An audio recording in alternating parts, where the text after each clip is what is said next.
peserta diskusi via Zoom yang terhormat. Sebelum kita mulai acara, saya mengingatkan di tengah pandemi COVID-19 ini, mari kita terus melakukan protokol kesehatan, menjaga jarak, memakai masker, dan terutama di tempat umum. Dan kami sebenarnya, saya sebagai host dan pembicara, Pak Wiratmanata dengan Pak Dr. Muklis Ilyas, ada di ruangan tertutup, tidak banyak orang lain. Saya kira saya mau minta izin untuk membuka masker supaya nyaman. Ya, sekarang saya buka maskernya. Saya kira Pak Dr. Muklis juga boleh membuka masker. Peserta-peserta yang lain juga karena di ruangan sendirian masing-masing, saya kira juga boleh membuka masker. Jadi masker yang kita buka bahwa kita melanggar protokol, dan jarak saya dengan Pak Muklis saya kira ada 1 meter, jadi saya kira masih aman. Baik, para peserta diskusi sekalian, diskusi kita hari ini akan dibuka sebentar lagi oleh Bapak Ketua FKPT Aceh, Forum Koordinasi Pencegahan Terorisme Aceh, Bapak Dr. Kamaluzaman Bustamam Ahmad, atau saya sering menyebut Prof. KBA, di ruangan sebelah sana, di tempatnya, untuk membuka acara sebentar sebagai pengantar, karena kegiatan ini direncanakan menjadi Your Bluetooth device is ready to pair. Secara berseri, diselenggarakan secara berseri, dan nanti akan ada bidang-bidang masing-masing sebagai penyelenggaranya, kemudian atau bisa juga secara umum. Hari ini topik kita adalah energi konflik dan radikalisme di Aceh, yang akan membahas tentang bagaimana energi radikalisme itu bisa dimoderasi dan lain-lain sebagainya. Perlu saya sampaikan bahwa diskusi berseri dari FKPT Aceh ini diberi judul dengan kata bisa, yang merupakan singkatan dari bincang santai. Jadi Bluetooth device is connected successfully. Tapi sejenis dialog begitu di alam maya. Nah, dalam era new normal pasca COVID-19 nanti, tapi kalau sekarang masih belum pasti ya, kita memang diarahkan, Presiden Jokowi juga sudah mengatakan, dunia juga sudah menyepakati bahwa kita akan hidup di era new normal. New normal, jadi kondisi normal baru, yaitu ya kondisi seperti ini sudah normal. Ke depan ini tidak lagi emergensi. Jadi diskusi Zoom atau diskusi publik seperti ini via media aplikasi yang bisa menampung diskusi orang banyak selain Zoom, ini akan menjadi new normal, akan menjadi sesuatu yang baru. Jadi kita sedang bertransisi atau bertransformasi ke zaman itu, sehingga ini akan menjadi sesuatu yang established. Oleh karena itu, FKPT Aceh mengambil suatu inisiasi untuk menyelenggarakan diskusi berseri seperti ini yang disebut dengan bisa atau bincang santai. Selamat bertemu dalam acara bisa, bincang santai dari FKPT Aceh. Untuk mengawali, saya langsung kepada Profesor KBA untuk membuka acara ini sebagai acara perdana. Saya persilakan, Prof. Baik, Assalamualaikum warahmatullahi wabarakatuh. Apa suara saya bisa didengar, Pak Wira? Oke. Ini adalah hal yang amat luar biasa ketika FKPT menginisiasi sebuah acara bisa atau bincang santai, di mana kita akan selalu hadir secara berseri untuk mengupas berbagai masalah yang ada di lingkungan kehidupan kita, terutama di Provinsi Aceh, dan kita juga akan menghadapi satu babak baru kehidupan, di mana tadi ada istilah dari Pak Wira, yaitu new normal. Karena itu FKPT memandang perlu untuk mengadakan satu kegiatan diskusi, dan alhamdulillah adik-adik mahasiswa, dan nanti ini juga akan direkam, akan disebarluaskan ke berbagai media. Adik-adik mahasiswa yang masih ada di kampung, silakan menikmati program ini, karena ini beruntung kita hari ini mendapatkan narasumber Bapak Dr. Muklisuddin Ilyas, salah seorang pengamat pendidikan. Beliau juga sebagai ketua bidang penelitian di FKPT yang dipandu langsung oleh Bapak Wira. Beliau juga anggota FKPT dalam bidang media. Karena itu dalam diskusi nanti selama 1 jam ke depan, semoga ada hasil-hasil yang bisa mencerahkan kita semua, apalagi topik yang kita angkat dalam kesempatan yang berbahagia ini adalah tentang energi konflik dan radikalisme di Aceh, dan semoga ini juga bisa menjadi bahan masukan, bahan kuliah buat adik-adik, buat peserta semua di seluruh penjuru Tanah Rencong. Dan akhirnya saya sebagai Ketua FKPT Aceh mengucapkan selamat berdiskusi, selamat saling berbagi ilmu kepada kita, dan saya akan stay di sini sampai di akhir acara. Demikian Pak Wira yang dapat saya sampaikan. Akhirnya selamat berdiskusi. Terima kasih Pak Dr. Mukhlisuddin Ilyas. Akhirul kalam. Assalamualaikum warahmatullahi wabarakatuh. Waalaikumsalam warahmatullahi wabarakatuh. Bisa perdana kita ini, dan saya ucapkan selamat datang untuk para peserta adik-adik mahasiswa yang sudah standby. Ini kita akan record dan kemudian akan direproduksi ulang dalam bentuk publikasi lainnya lewat media sosial, Twitter, Instagram, Facebook, dan media sosial lainnya sebagai bentuk kampanye dari FKPT Aceh. Kita sebelum ke Pak Dr. Mukhlisuddin Ilyas, saya perkenalkan beliau. Beliau ini adalah dosen tetap dari Universitas BPG, Bina Bangsa Getsemena. Ya, biasanya orang menyebut kita Getsemena, Bina Bangsanya kurang. Ya. Para peserta diskusi, judul kita adalah energi konflik dan radikalisme di Aceh. Nanti kita akan bahas beberapa referensi hasil penelitian dari Pak Dr. Mukhlisuddin. Beliau kebetulan sebagai kepala bidang penelitian di FKPT Aceh. Berbicara tentang energi, kalau kita merujuk pada teori konflik transformation, dinisbatkan bahwa manusia di dalam dirinya memiliki energi negatif dan energi positif. Biasanya apabila energi negatif mendominasi kelenjar-kelenjar perilaku yang menggerakkan sikap-sikap tertentu yang punya manifestasi negatif disebut dengan energi negatif. Kalau energi positif yang mendominasi, maka yang muncul adalah manifestasi-manifestasi kebaikan, keselamatan, dan seterusnya. Di dalam doktrin konflik transformation, tidak diasumsikan bahwa sebuah konflik itu bisa dihentikan atau sebuah konflik itu bisa dihilangkan. Tetapi asumsi di dalam konflik transformation adalah bagaimana energi negatif ditransformasi menjadi energi positif. Misalnya, ini konteksnya adalah konteks zaman modern menggunakan medsos. Apabila energi yang mendominasi adalah energi negatif berupa kemarahan, sinisme, ketidakpuasan, dan negativisme lainnya, maka manifestasi yang muncul adalah pembulian, fitnah, menyebarkan hoax dan lain-lain sebagainya. Karena energinya negatif. Biasanya energi negatif berupa kemarahan ini dengan gampang membuat orang juga bersikap radikal. Ya, kalau marah sama pemerintah, lalu kemudian kemarahannya tidak terkontrol, dia akan radikal.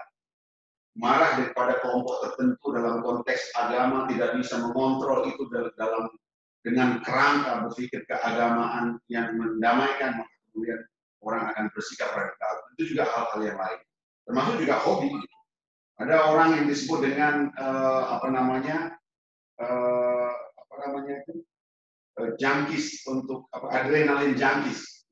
Jadi misalnya hobi terbang-terbang, naik pesawat. Kalau sudah terlalu radikal, dia ingin terbang nggak pakai pesawat, terbang dengan terjun bebas lebih berupa.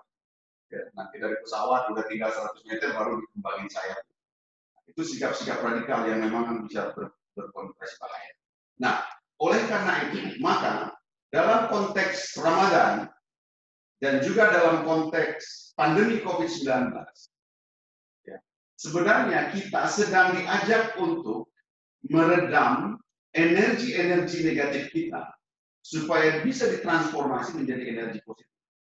Kalau kata Profesor KBA dan para ustadz mengatakan bahwa bulan puasa itu adalah bulan tarbiyah. Tapi kali ini, bulan Ramadan kali ini, itu tarbiyahnya, itu tidak hanya karena berpuasa Ramadan, ibadah Ramadan, tetapi tarbiyahnya adalah karena ada pandemi COVID-19 yang memberi pelajaran kepada kita. Bagaimana kita bisa mengajari diri kita sendiri, mendidik diri kita sendiri, agar kita bisa berperilaku lebih positif dalam menghadapi kehidupan, dalam menghadapi masalah, sehingga kita bisa mentransformasi energi negatif dalam diri kita, kebencian, kemarahan, nafsu-nafsu amarah, menjadi nafsu-nafsu yang lawamah, yang lebih baik. Nah, kalau kita hubungkan dengan isu radikalisme, sebenarnya bagaimana kita mencegah radikalisme di dalam diri kita, itu bisa juga menggunakan referensi Ramadan itu sendiri. Dan referensi pandemi COVID-19 ini sebagai tarbiyah buat kita semua, bagaimana kita bisa mengelola energi-energi negatif di dalam diri kita menjadi energi positif. Itu abstraksinya, Pak. Tetapi operasionalnya tentu perlu metodologi. Bagaimana metodologi supaya pendidikan yang dilakukan di sekolah-sekolah, di tengah-tengah masyarakat, di dalam keluarga. Kemudian persoalan-persoalan yang terjadi di tengah masyarakat, persoalan masyarakat maupun persoalan kenegaraan, itu ditransformasi menjadi energi positif dengan suatu metodologi. Nah, saya tentu tidak akan menyajikan metodologi itu, dan ini hanya menjadi pikiran kita bersama. Pak Dr. Mukhlisuddin Ilyas membuat banyak penelitian tentang radikalisme di Aceh, dan pada hari ini akan bicara tentang bagaimana energi-energi negatif ini bisa ditransformasi menjadi energi positif dalam konteks Ramadan yang sedang kita jalankan, dalam konteks pandemi COVID-19 yang sedang berlangsung, sehingga energi konflik bisa bertransformasi menjadi energi damai, dan lebih khusus untuk isu radikalisme kita akan bisa mencegah radikalisme, di mana orang bisa lebih progresif, orang bisa lebih maju, orang bisa lebih murni di dalam menyelenggarakan hal-hal yang baik, tetapi dalam kerangka yang lebih transformatif, lebih positif. Nah, saya kira saya bisa mengantar seperti itu. Saya persilakan selanjutnya Pak Dr. Mukhlisuddin Ilyas mungkin bisa memberikan paparan kira-kira bagaimana energi konflik yang kita miliki sekarang di Aceh atau di Indonesia mungkin secara umum, sehingga isu radikalisme ini bisa lebih dimoderasi dengan lebih baik lagi. Silakan. Baik, terima kasih Pak Wira. Ini Pak Wira ini kita beruntung dekat sama beliau. Ya, ilmunya banyak sekali. Mungkin akhir tahun ini selesai Dokter Bang ya? Ya, insya Allah. Ya kalau tidak jadi dokter, ya kita berkursus sepanjang hidup. Insya Allah jadi. Baik, terima kasih Pak Wira. Ini di kamar yang lain, di depan yang lain, tersambung juga Ketua FKBD Aceh. Ini Profesor KBA. Ini orang yang memberi kita inspirasi banyak. Ya. Banyak sekali bukunya, petuahnya, yang membuat kita bersemangat terus untuk belajar dan dalam konteks ini juga berbagi untuk kemaslahatan Aceh tercinta ini. Terima kasih juga kepada para audien, para peserta bisa ya bincang santai.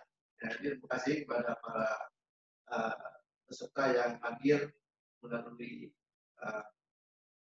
pandangan dunia maya ini. Nah, ini topiknya sangat menarik sebenarnya. Topiknya adalah topik keras, ya, berat, WBA kalau dalam istilah tinju. Tapi ini harus karena suasananya suasana seperti ini harus kita tampilkan, kita sajikan dalam halus, ringan ya, supaya semua kita menjadi aware, peduli bahwa hal-hal yang keras sekalipun itu bisa kita selesaikan, bisa kita belajar dengan pendekatan-pendekatan. Oke, saya tidak banyak poin yang ingin saya sampaikan, tapi barangkali kita bisa berbagi saja nanti. Kalau ada pertanyaan mungkin nanti bisa kita elaborasi di dalam. Nah, ada beberapa poin dalam tema kali ini yang perlu kita elaborasi lagi. Yang pertama adalah di mana sumber energi konflik Aceh. Itu pertanyaan pertama. Mana sumber energi konflik ya, atau lebih dalam lagi mungkin bagaimana cara pandang melihat Aceh.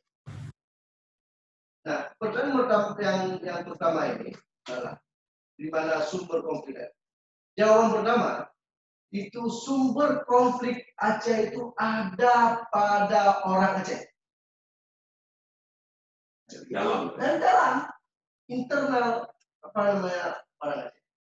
Nah, mungkin Pak Wira kita sudah berpengalaman berinteraksi, berhubungan dengan sesama kita orang Aceh. Sesama Aceh itu sering sekali kita romantisnya di awal, tapi akhirnya sering sekali cekcok, sering sekali tidak bisa berdamai sesama kita orang. Hari ini misalnya pemerintah Aceh, pemerintahnya orang Aceh, birokrasinya orang Aceh, gubernurnya orang Aceh, dewannya orang Aceh, semuanya orang Aceh, tapi energi negatifnya juga muncul dari dalam. Jadi kalau nanti bisa diperbincangkan bahwa sumber konflik Aceh itu ada pada orang Aceh. Ya, faktor internal ya. Faktor internal. Nah itu satu hal, Pak Wira. Hal yang lain, bagi orang Aceh, ya, itu yang kenapa Aceh tidak maju, kenapa Aceh tidak sejahtera, kenapa ekonomi Aceh merosot, kenapa orang Aceh berkelahi sama orang Aceh. Bagi orang Aceh itu karena ada harga. Persepsi karena orang lain. Jadi poinnya faktornya sebenarnya internal, tetapi persepsinya eksternal. Ada varian-varian. Jadi ini agak sedikit unik ya, varian konflik ya. Kalau kita misalnya lebih dalam, ada suatu disertasi tentang Aceh pasca konflik yang ditulis oleh Dr. Otto Sorbedisa, itu menarik kajiannya. Beliau menyebut sumber konflik Aceh, variannya itu ada basisnya nasionalisme Indonesia, ada basisnya keislaman, ada basisnya kultural atau keacehan. Tapi kalau kita lihat secara sederhana, lebih dalam lagi, bahwa kalau bicara tentang spirit atau energi kenapa Aceh konflik, itu karena ada persoalan pada diri orang Aceh yang tidak bisa berdamai dengan sesamanya dan selalu menyalahkan orang lain. Ini yang menjadi. Ini poin menarik. Poin menarik, tapi poin ini nanti mungkin ke depan bisa jadi topik. Mungkin para antropolog yang akan bisa menjelaskan apa yang sebenarnya terjadi di dalam isi pikiran orang Aceh, sehingga terjadi hal yang seperti dikatakan Pak Chris, bahwa ketika terjadi masalah, ketika terjadi konflik, yang sebenarnya sumbernya adalah internal, tapi persepsinya keluar. Kenapa itu bisa? Bicara atau pola pikir, atau mungkin bisa dikasih gambaran? Ya, barangkali ini kan bentuk bagian daripada sejarah hidup orang Aceh. Sejarah hidup orang Aceh sering sekali itu kalau kita lihat, kalau kita baca-baca sejarah Aceh, itu ada durasi-durasi di mana dia bisa berdamai dengan keluarganya. Tapi pada sisi lain dia akan bermusuhan dengan keluarganya. Ya. Blaming. Jadi memang agak lucu barangkali bisa kita ini. Nah, itu satu hal Pak Wira. Ya, bahwa kalau kita menyebutkan energi konflik Aceh itu basisnya adalah ada pada orang Aceh dengan varian-variannya. Ya, bisa jadi variannya dia tidak bisa bersahabat, tidak bisa berkawan, tidak bisa saling memberi inspirasi, tidak bisa memberi support. Jadi apapun yang dikerjakan oleh elit Aceh, oleh akademisi Aceh, oleh rakyat Aceh sekalipun, itu tetap ada kelompok yang tidak mampu memberi apresiasi apa yang. Tapi bukankah pola seperti itu terjadi di mana-mana? Jadi selalu saja ada kelompok yang katakan haters gitu, atau kemudian kelompok pendukung. Apakah memang porsinya di Aceh lebih tinggi atau gimana? Nah, ini yang kalau kita sebeng juga ya, memutar ke basis spiritual kita, pada ini agak aneh, tak lucu. Basis kita basis Islam, ada nilai-nilai Islam, ada nilai-nilai kultural juga. Nah itu ini menjadi kajian menarik juga, ya, bahwa ada kontradiksi antara sikap orang Aceh kontemporer dengan kearifan lokalnya, misalnya dengan pedoman hidupnya, misalnya. Jadi ini sesuatu yang. Nah, ini poin berikutnya. Jadi soal kontradiksi. Jadi ada kontradiksi begini. Ada persepsi misalnya dalam konteks yang lebih luas bahwa di negara-negara Muslim mayoritas miskin misalnya. Tapi negara-negara yang non-Muslim justru lebih makmur. Negara-negara Muslim banyak perang dan konflik. Negara-negara non-Muslim lebih. Nah, ini kan persepsi yang harus kita uji lagi. Tapi kalau melihat katakanlah teori tadi yang sudah disampaikan, ada kontradiksi-kontradiksi termasuk di Aceh. Aceh itu kan provinsinya kaya, tapi kita masih miskin. Kemudian kita daerah Muslim, gitu, tetapi katakanlah konfliknya juga tinggi. Nah, kontradiksi ini juga nampaknya perlu dijelaskan supaya kita bisa lebih memahami bagaimana kita bisa menyelesaikan persoalan Aceh, termasuk nanti isu-isu radikalisme. Nah, itu Pak Wira, kontradiksi itu kalau kita bahasakan lebih, Pak, dengan masalah mungkin sesuatu yang sifatnya anomali. Antara yang kita sampaikan, uang banyak, tapi kita miskin. Kalau dalam konteks pendidikan, sarana prasarana pendidikan cukup, tapi ranking pendidikan rendah atau mutu pendidikan rendah. Nah, itu sesuatu yang hari ini kita saksikan. Baik, kalau begitu saya tidak ingin membiarkan Profesor KBA lama sekali terdiam mendiskusikan problem-problem yang kita ajukan, tapi nggak ada solusinya. Ya. Prof KBA mungkin bisa kasih masukan atau kasih masukan supaya peserta diskusi kita bisa nanti lebih komprehensif. Apa yang dikatakan oleh Pak Muklis tadi tentang kontradiksi-kontradiksi yang terjadi dalam konteks kehidupan di Aceh, ya, sebagai daerah yang kaya, miskin, daerah yang basis Islam, tetapi konfliknya panjang sekali dari zaman ke zaman, kemudian di dalam yang faktornya internal kita persepsikan sebagai penyebab dari luar. Kira-kira mungkin bisa dikasih gambaran atau kebingungan ini. Saya dengaran kok. Kurang stabil. Suaranya kurang stabil. Nah, ya. Saya bisa didengar nggak? Suaranya dengar, suara saya tidak bergerak, Pak. Oke. Gambar saya nggak bergerak. Bisa dengar suara saya? Bisa. Ya, gambarnya sih bisa, tapi nggak bergerak. Oke, kalau gitu kita lanjutkan aja, Pak. Ini mungkin kita pisahkan dulu. Ya, saya persilakan lanjutkan bagaimana soal energi konflik. Itu satu, Pak Wira. Yang kedua, bahwa energi Aceh konflik itu bukan dari Aceh. Tapi energi konflik Aceh itu adalah berada dari luar. Nah, ini dari konteksnya kalau kita sebut, kalau kita bahasakan antara horizontal dan vertikal, maka Aceh adalah bagian dari varian horizontal dan Jakarta akan dia berbeda. Karena kalau kita mau lihat sederhana lagi bahwa energi konflik Aceh itu ada di Jakarta. Oke. Ada di Jakarta. Nah, di Jakarta pun katakan ada birokrasi, ada tokoh-tokoh Aceh, ada parlemen, ada birokrasi orang Aceh. Nah, kalau kita diskusi dengan orang-orang Aceh di sana, atau orang-orang yang memiliki kepedulian terhadap Aceh, maka yang salah itu adalah orang Aceh. Jadi tidak ada kelebihan bagi orang Aceh dalam pandangan mereka.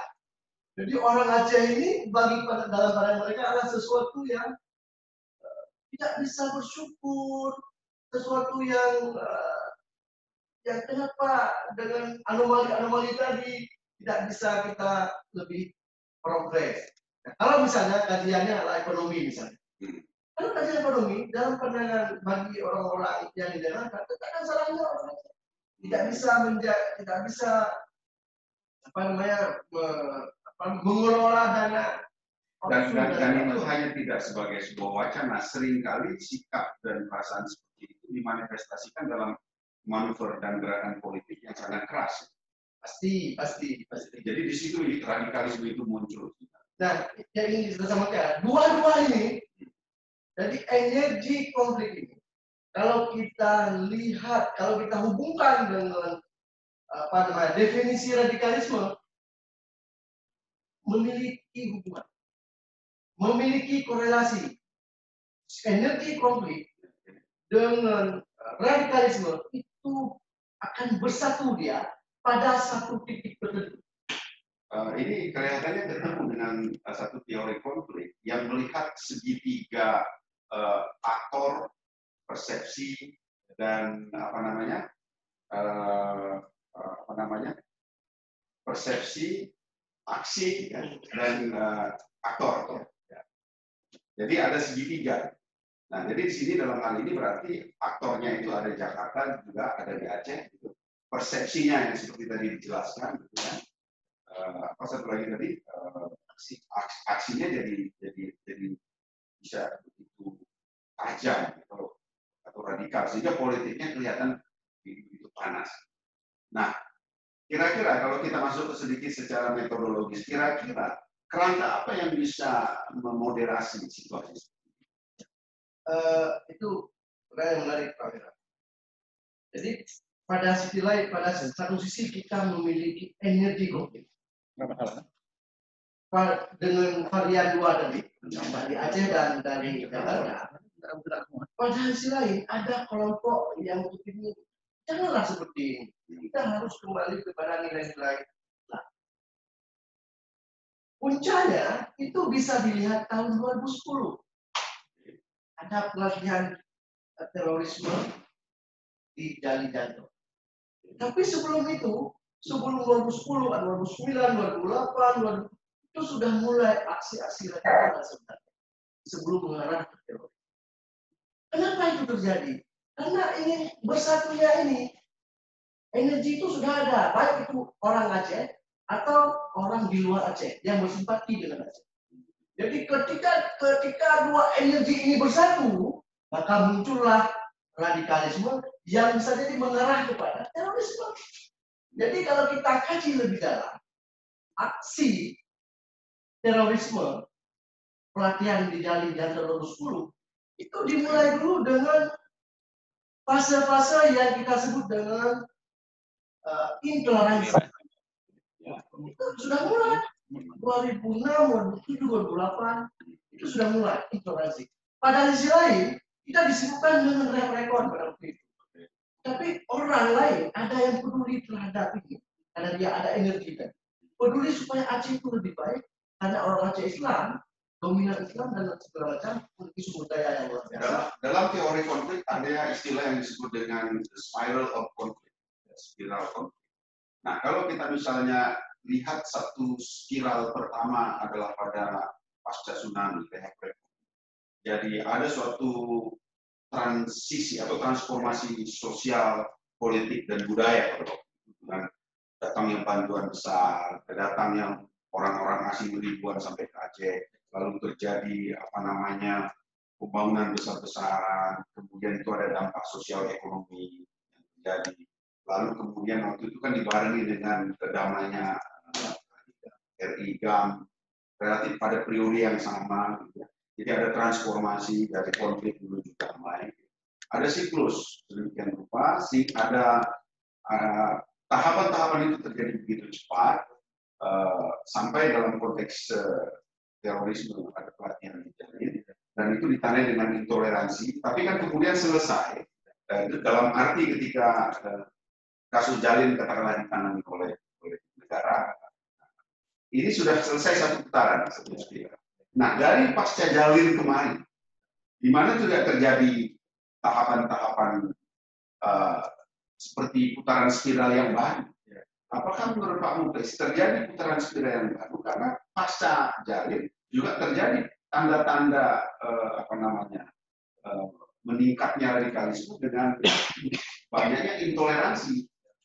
Video-video banyak beredar tentang kekerasan di masjid-masjid, perebutan mimbar, perebutan dominasi, ya, membenturkan kelompok-kelompok Islam di Aceh. Nah, saya jadi berpikir dengan informasi dari Pak bahwa spiral of conflict itu sekarang sudah mulai mengulang lagi pada fase berikutnya. Setelah fase pertama yang puncaknya di Jalin itu, apa pandangan Pak? Itu menarik Pak. Mulai itu mungkin luas juga. Ya, karena saya mencoba menghubungkan antara teori spiral of conflict ini dengan data-data yang secara kualitatif disampaikan tadi. Sebenarnya kalau saya nggak mau intervensi Pak, negara yang dimati aja. Antara konflik dengan radikal itu puncaknya tetap pada aksi pelatihan terorisme di Jalin. Itu puncak dari segala upaya menghubungkan konflik Aceh dengan radikal. Itu banyak tetap di 2010. Setelah jadi sirkulasinya sudah mulai puncak, kemudian dia akan turun. Ya, itulah spiralnya tadi. Dia turun. Nah, turun itu karena gini, puncak itu keterlibatan orang luar tadi, varian energi dari luar itu lebih kencang. Jadi energi dalam malah tidak ada. Jadi kejadian Jalin Janto itu 90% energinya dari luar. Oke. Bukan dari Aceh. Oke. Nah, tapi ketika puncaknya sudah berada pada tahun 2010, ya. Setelah saya aja dulu ini udah selesai dia baru nanti kita bisa toleransi selalu ada. Tapi ada satu kearifan dan kekuatan orang Aceh. Kalau kita bicara energi dari Aceh, bahwa aksi yang mengarah kepada terorisme itu tidak ada darah, tidak ada DNA. Oke, Karena DNA yang radikal dan mengarah konflik itu biasanya dari luar, energinya dari luar. Oke, jadi spiral itu belum tidak terjadi. Kalau untuk Aceh itu dinamikanya tetap persoalannya pada level toleransi. Ya berarti itu kan kalau dalam diagram spiral itu kan bentuknya melingkar, kemudian ketemu, selesai, terus mendatar. Ya, kalau dia mengulang dia akan muter lagi, kemudian mendatar lagi. Jadi kalau itu berarti sekarang kita ada di pada yang datar, tapi ini kayak COVID. COVID itu kan platnya naik, diagramnya itu naik, kemudian kita harus capai flat kan. Nah sekarang kita belum sampai di flat itu, sudah mulai tapi masih fluktuatif.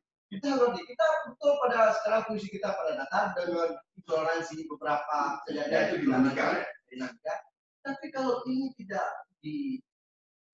dicegah, dikontrol, ini akan mengarah. Dan kenapa? Karena energi yang peduli terhadap Aceh itu bukan orang Aceh, orang luar itu bersimpati dengan Aceh. Kenapa? Karena agama orang Aceh.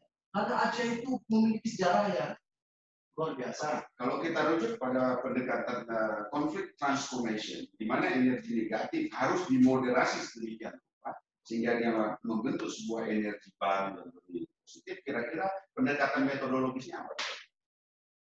Ini kajian, kalau urusan kajian seperti ini antropolog. Ya Pak, Profesor Tabia udah bisa? Silakan Prof. Gimana Pak? Ya Prof, tadi diskusi kita kan sudah melihat beberapa hal yang sangat menarik ya.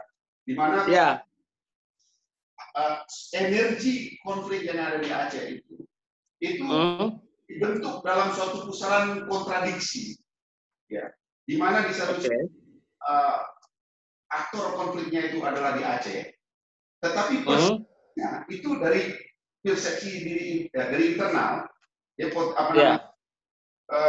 aktor konfliknya itu adalah internal, tetapi persepsi itu dilakukan oleh eksternal. Sementara energinya itu sendiri juga dari eksternal, bukan dari internal. Ya.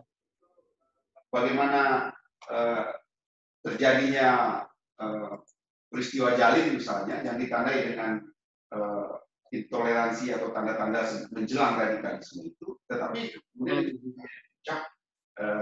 dan sekarang kita ada pada grafik mendatar, ada dinamika intoleransi, tapi tidak membentuk sebuah spiral konflik baru seperti pra, Jalin, dan seterusnya. Kemudian dalam konteks yang lebih umum, ada kontradiksi-kontradiksi yang perlu dipahami supaya kita bisa memoderasi potensi-potensi energi konflik menjadi lebih damai, yaitu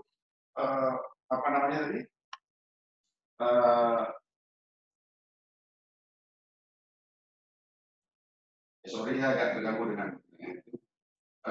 di mana mungkin bisa dijelaskan oleh Prof. Apa yang sebenarnya terjadi di dalam pikiran orang Aceh sehingga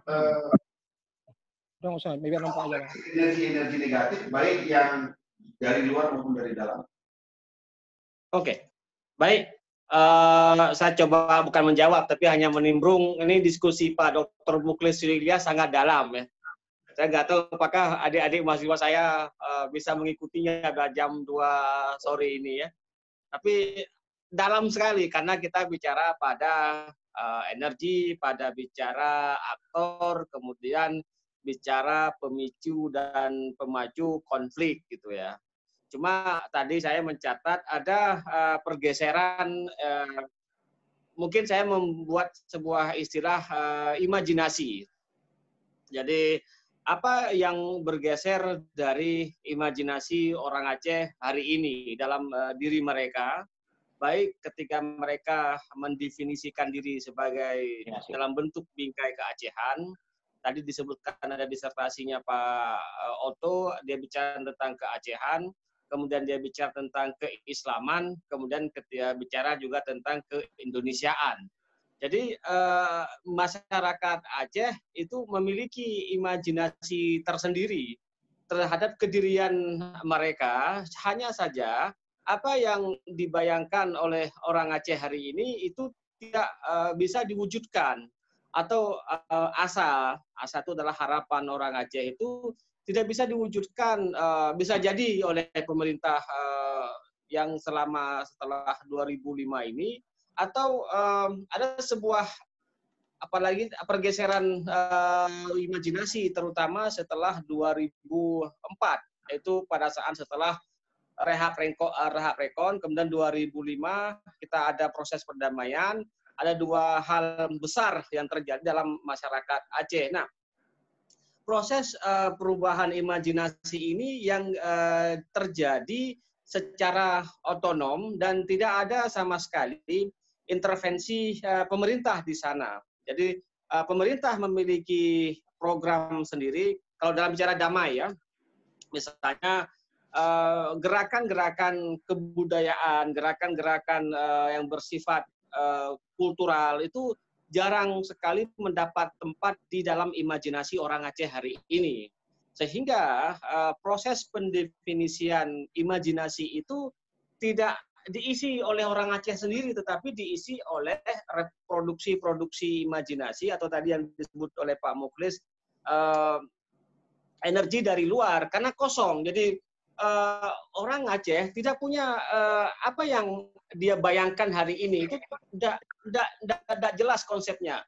Paling simpel adalah di Aceh, semua aktivitas, semua isu, semua masalah dicoba dikaitkan dengan syariat Islam. Jadi saya sering mengatakan semua persoalan itu digotong kepada persoalan syariat Islam. Dan ketika itu sudah dibawa ke syariat Islam dianggap sudah tuntas. Tetapi bicara pada level imajinasi adalah bicara pada level etika, bicara pada level moral, bicara pada standar perilaku masyarakat hari ini. Jadi apa yang bergeser? Bagaimana standar perilaku masyarakat, terutama saya tidak bicara COVID-19, tetapi setelah 2010 tadi Pak Mukhlis mengatakan ada persoalan jalin di sana. Kemudian kita juga punya masalah internal di sini antara kelompok A, kelompok B yang saling saling berkonflik, antara dari daerah A, daerah B punya energi konflik tersendiri, dan itu mudah sekali dianggap oleh kekuatan di luar Aceh itu sebagai pemicu dan pemacu untuk saling memperantuk atau membuat orang Aceh clash. Dan ini saya rasa Pak Wira yang perlu diperhatikan hari ini untuk memahami konteks keacehan hari ini, bahwasanya orang Aceh paling bisa dibenturkan dalam konteks keagamaan. Saya sering mengatakan bahwasanya agama itu sudah menjadi sentimen agama itu menjadi sebuah isu sosial. Itu paling mudah untuk dibenturkan masyarakat hari ini.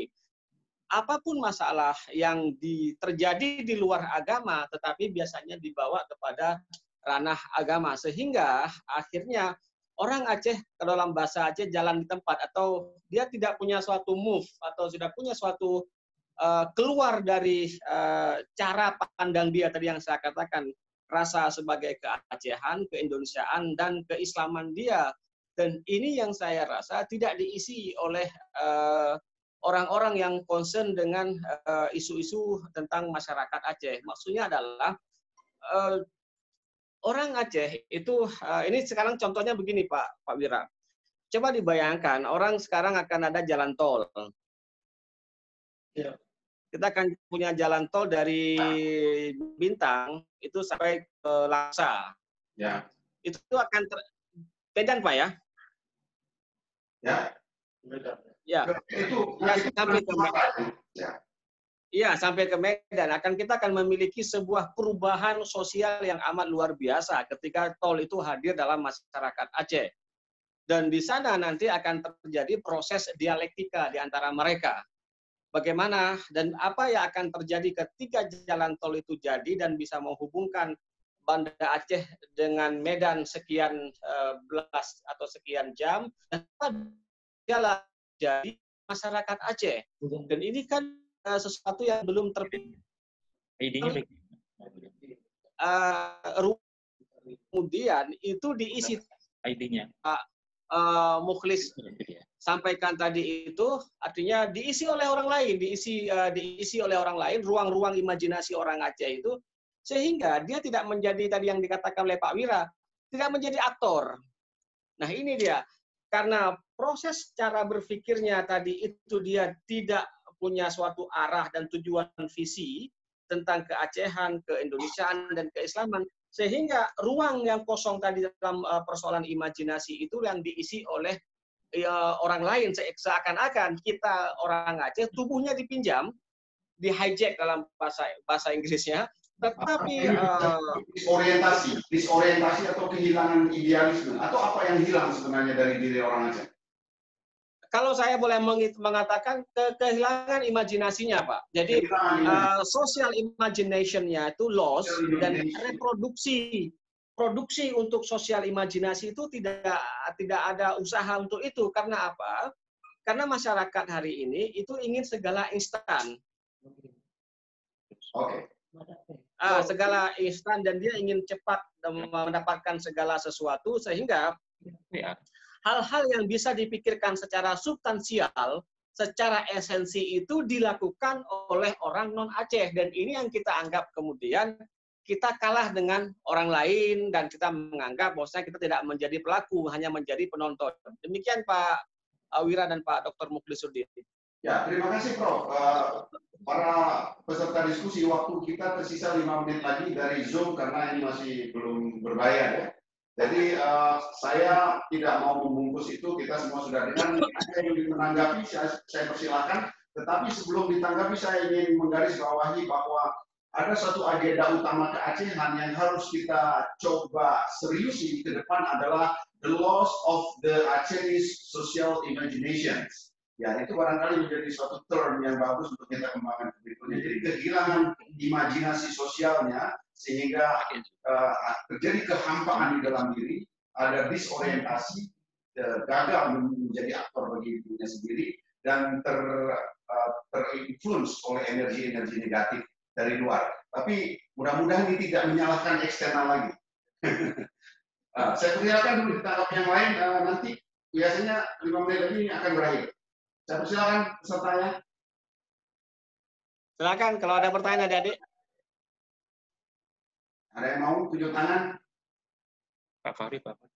Pak Fakri, oh, Pak Fakri. Ya, ini ada Pak Fakri, silakan Pak Fakri. Silakan Pak Fakri, kalau tidak Pak Fakri. di bagian akhir. Nanti ke depan kita akan coba. Halo, masuk dia tadi. Ada di sana. Pak Fakri. Memberi sedikit lauk pauk terhadap diskusi yang barusan. Ya, vitamin ya. Silakan Pak Fakri, gambarnya sudah hilang ya. Nah, inilah problem kita. Tapi sekali lagi para peserta, ini adalah diskusi perdana dari FKPT Aceh yang dibungkus dalam suatu agenda yang bernama Bincang Santai atau BISA yang akan berseri, dan ini adalah yang perdana, jadi mungkin ada banyak kekurangan, nanti di pertemuan-pertemuan berikutnya akan bisa kita perbaiki dengan tema energi konflik dan radikalisme di Aceh. Saya kira kita tadi sudah diberikan referensi yang cukup kaya yang bisa menjadi bahan pemikiran bagi para peserta, terutama para mahasiswa dalam hal berikutnya. Oke, kalau tidak ada mungkin kita tutup ya. Atau jangan sampai ditutup oleh Zoom. Dia beritahu kalau tutup nggak ya? Pak Fakri, silakan gunakan 2 menit, barangkali masih bisa memberi tanggapan. Silakan adik-adik mahasiswa kalau ada yang mau bertanya. Tunjuk tangan.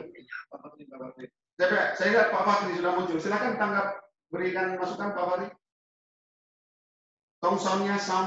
Sounds-nya di unmute.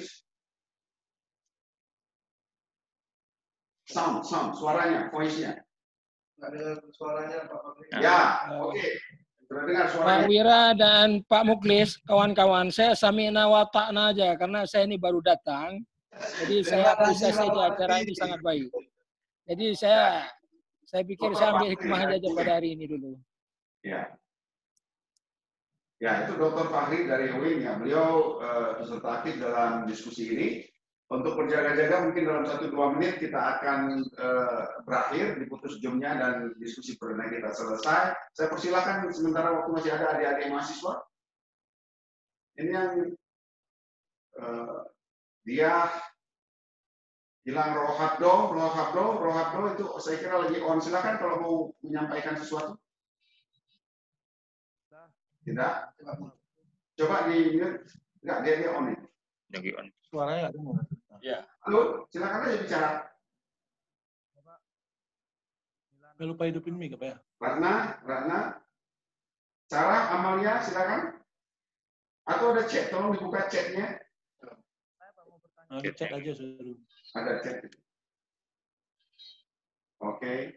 Muhammad Ilham. Jadi ada 22 partisipan dalam meeting kita. Ya, ini oke ya. Teguh Fauzan Sah, joining. Baru mulai. Mojan. Ya. Dari BNPT Jakarta, Pak Teguh Fauzan Sah. Belum connect. Yeah. Tuh, mau masuk tuh Pak. Fauzan Syah mau masuk. Ya, itu Fauzan. Kita mau pulang dulu. Fauzan Sah dari BNPT Jakarta, manfaatkan waktu yang tersisa. Silakan. Apa nih? Ya, Teguh Fauzan. Belum. Kok susah ya gangguan sinyal?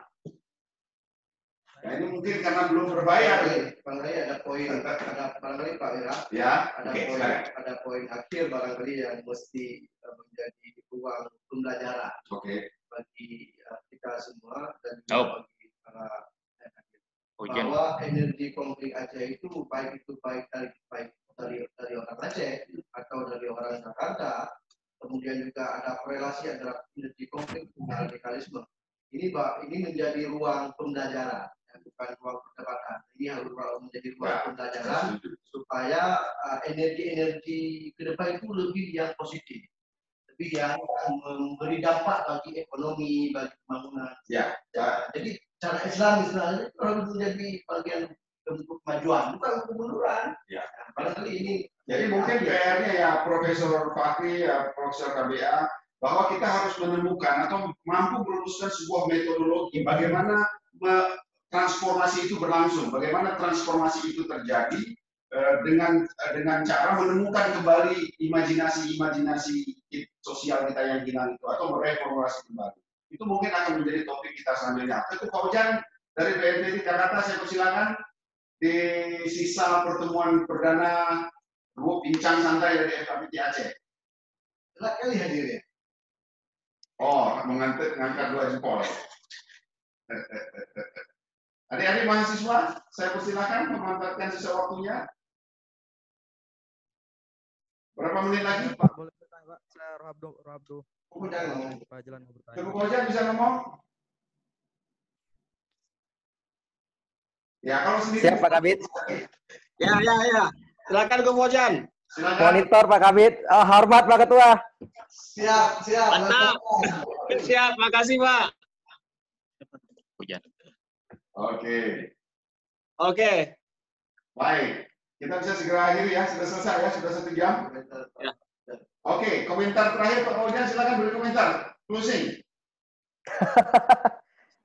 Ya, terima kasih banyak Pak Muklis, Pak Wira. Ya. Hormat kami buat Pak Ketua FKPT beserta semua pengurus FKPT Aceh ya. Ya. Kami di sini sangat mengapresiasi kegiatan yang semacam ini dan juga merasa malu sebenarnya karena kami pribadi ini baru kami mulai hari ini. Sementara FKPT sudah lebih awal atau lebih dulu melangkah daripada kita-kita di sini. Tapi tidak apa-apa, ini kan fastabiqul khairat. Nah, kami fokuskan tadi kita Baik, Ketua Ujian, salam kami kepada Bapak Ketua BNPT yang baru, Pak Boy Rafli Amar. Ya, baru tadi pagi kita fasilitasi audiensi online antara Ketua FKPT Indonesia Kepala yang baru. Baik. FKPT Aceh. Ya, baik. Para peserta diskusi, demikianlah diskusi via Zoom kita hari ini, di mana di akhir ini saya bisa sampaikan bahwa kita masyarakat Aceh perlu menemukan kembali atau mereformasi kembali imajinasi sosial kita agar energi kehidupan pembangunan di Aceh bisa kita transformasi dari negatif menjadi positif. Dan kita bisa berkontribusi menjaga kedamaian bagi kemajuan negara kita Republik Indonesia. Saya Wirat Madinata, Ketua Bidang Humas, Hukum dan Media Massa KPT Aceh mengucapkan terima kasih banyak. Wabillahi taufiq wal hidayah. Assalamualaikum warahmatullahi wabarakatuh. Waalaikumsalam. Terima kasih.